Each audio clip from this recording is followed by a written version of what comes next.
শতভাগ রপ্তানিমুখী NEET garments মালিকদের শীর্ষ সংগঠন Bangladesh knitwear manufacturers and exporters association BKMEA এর কার্যনির্বাহী পরিষদের 2025-27 সেশনে নির্বাচিতদের নাম ঘোষণা করা হয়েছে।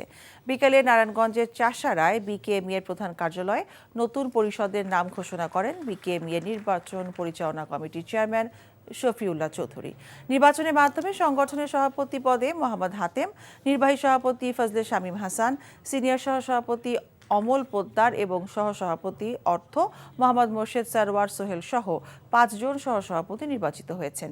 এ সময় নির্বাচিতদের ফুল দিয়ে শুভেচ্ছা জানান বিকেএমইএ এর সদস্য ও কর্মকর্তারা।